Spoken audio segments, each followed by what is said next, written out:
It's an interesting one. The budget's been an interesting one. I think what we're going to find now coming up is that our investors are going to hold off. See what happens in the market. What is the washout with the budget that's just been released, and see when that comes into law. And we'll soon find that out. What'll give a bit of breathing space for those first home buyers where they aren't competing with investors in this market.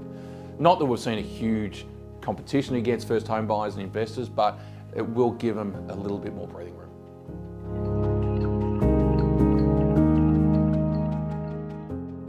It's going to reduce competition for some buyers, yeah. But what we forget about is it's going to increase the competition for rentals. So that's the other part. So first home buyers, yeah, it's going to reduce the competition for them.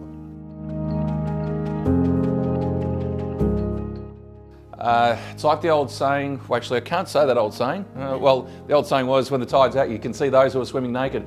But it will, a lot of people in many markets have procrastinated, just waited to see what's going to happen. The ones that have jumped into the market are the ones that have actually benefited from it. The ones that have waited for the upturn in the market, they're the ones that have missed the boat, you could call it. So my advice is, while everyone's sitting on the sidelines, this is probably the best time to actually take action and buy that home that you want. What am I seeing at the moment? Look, I think there's a lot of conjecture out there. I think there's a lot of questions asked what the budget's going to do to the residential market. But real estate's one thing that we all need a home to live in. So people still need to buy, people still need to sell, people still need to upsize, downsize. So in that sense, the market is still flowing along quite well. And even when you look at the budget figures, they're still talking about a 2 to 3% increase in prices over the next 12 months, 2 years. So we're still seeing transactions happen day in, day out.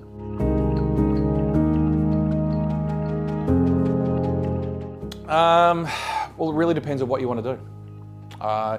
Look, I think it's a great time now as if you're going to upsize your home. If you are going to, whatever you're going to do, wherever you're going to move within the market, because you're always going to buy and sell in the same market. But if they see that the market will adjust in a downwards fashion, well, you kind of get to fix your price today. And when you're buying tomorrow, you're actually going to benefit from that difference. So I think this is probably one of the best times to sell. In an upwards market, you might sell today, but you're buying tomorrow and you're buying an increased rate. So effectively you're at a loss. So I think it's a great time to sell and buy again. Yes and no. I think with uncertainty, it just means that there's less pool of buyers that you're going to compete with. People who are certain on their decision will take action. People who are uncertain will sit on the sidelines, which means that ultimately you're just in less competition. So I think the answer to that is yes.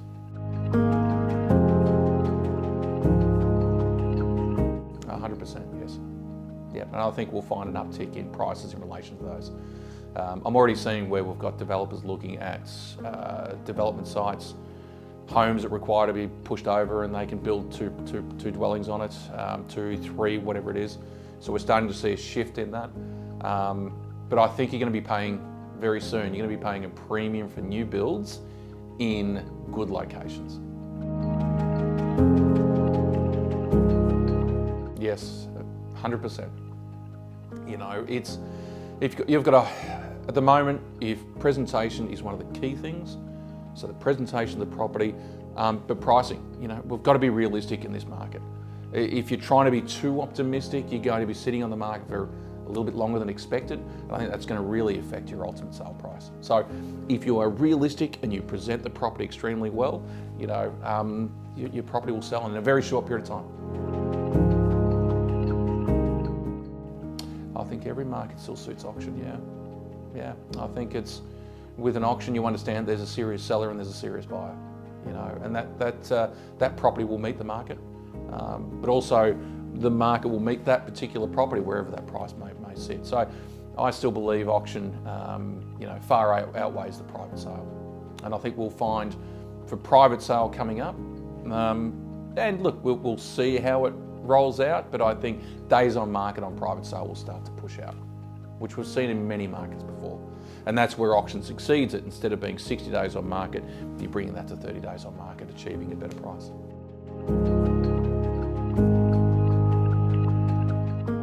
I think you've got to read, there's many headlines and many people want to have their own view on what's going to happen. But ultimately, if you need to buy a property, you want something to live in for your family,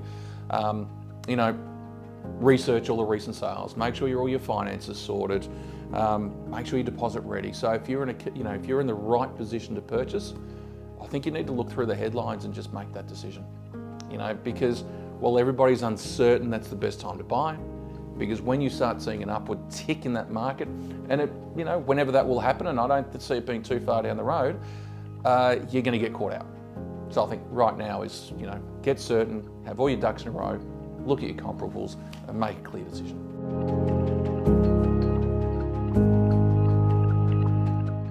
Hey, look, I've been in this industry for close to 30 years, and back in 97, 98, I've had people tell me, hey, I'm waiting for the market to drop. My average sale back there, and that was Aspinall, was $145,000. Now for Carrum Downs, for instance, it's $750,000 to $780,000. Now Seaford's $850,000. So, and if we look at my old hometown of Aspinall, you're not getting in there under $1 million. It's probably $1.2 to $1.3 million. So, those that have waited for the market to come down are still waiting. They're still waiting.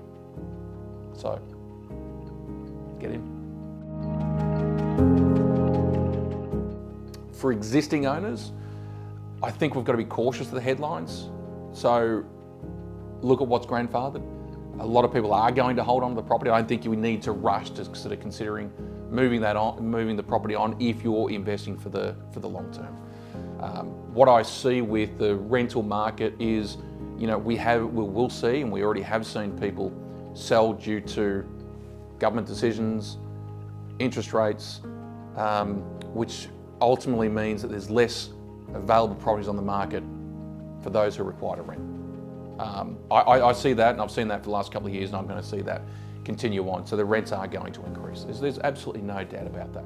For the investors who are out there, your asset ultimately will create a high yield as we move forward. I understand where the uncertainty is that we can't trust government in any decision that they make. So what are we going to do tomorrow? We're going on tomorrow based on what they've said to us yesterday. But we can't. How can we trust what they said yesterday? So that creates uncertainty in the marketplace. And I've never seen such a reaction to a budget, ever. Because it's harmed the young ones who need to jump in. Lost all their, their incentives to invest in business shares, crypto, whatever it is, so they can buy a property. So yeah, we can't trust the government tomorrow. So, we've got to go through at the moment and just trust the decisions that we make today.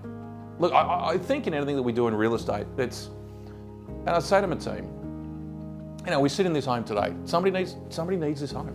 It has been sold. Did the market affect it? No. But everyone needs a roof over their head. So you're either going to stay with your parents, or if you're already moved out, you're moving from one property to another for one reason or another. So the real estate market will continue to move and continue to shift. Like we need shoes on our feet, we need a roof over our head. That's just, that's what we need.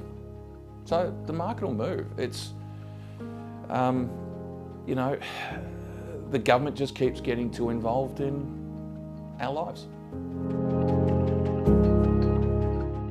Real estate now comes under the umbrella of where we need to report for every single transaction that occurs within Australia to AUSTRAC, because of, which is the anti-money laundering policy that they're bringing out. So they've really highlighted Australia that we have no policies like that in place. So criminals can flush some cash through the residential market. So coming July 1, every real estate agent needs to be registered, with AUSTRAC for AML, anti-money laundering, which means every single property that we list and every single property that we sell, we need to provide checks of each individual and for identity checks through to AUSTRAC. And that also comes at a cost, which sellers need to, which the sellers, it's pushed onto the sellers, But yeah, that comes out in July 1. So more checks and balances that we need to do to ensure that the transaction goes through. So we'll require, like you go to the bank, like when you get your finance, we'll be doing your checks. Well, that'll be, ID checks, making sure your employment history is correct. Because that needs to be reported through to Austrac.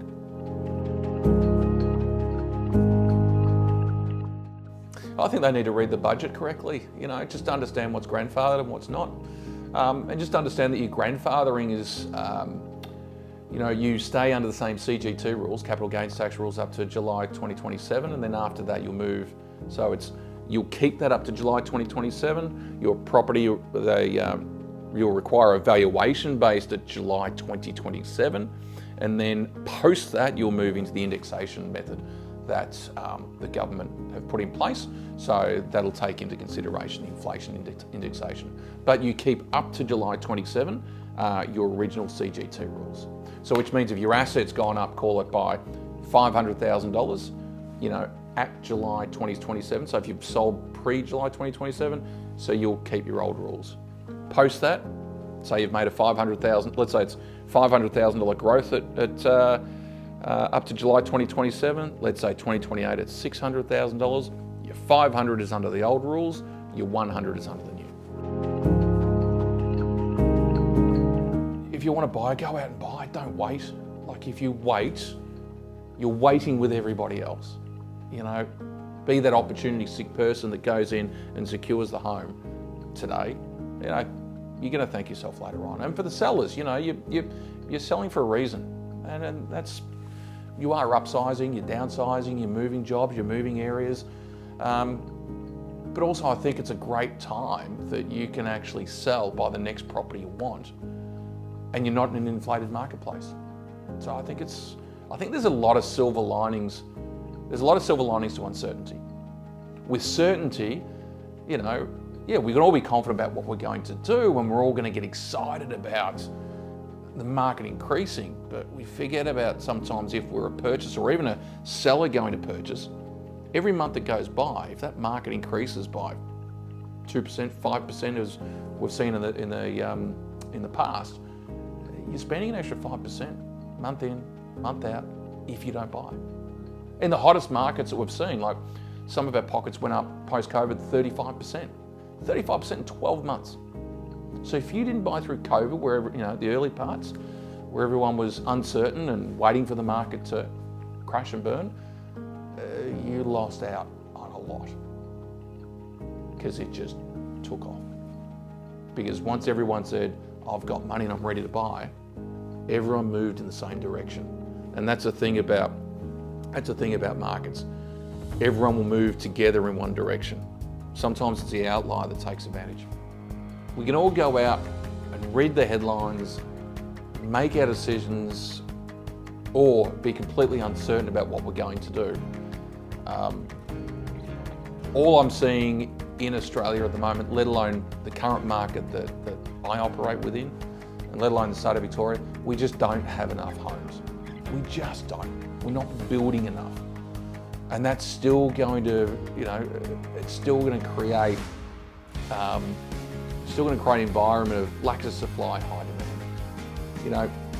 It's only when borrowing is reduced when the markets might come back a bit. But anything under $1 million at the moment is still moving out the door quite quickly.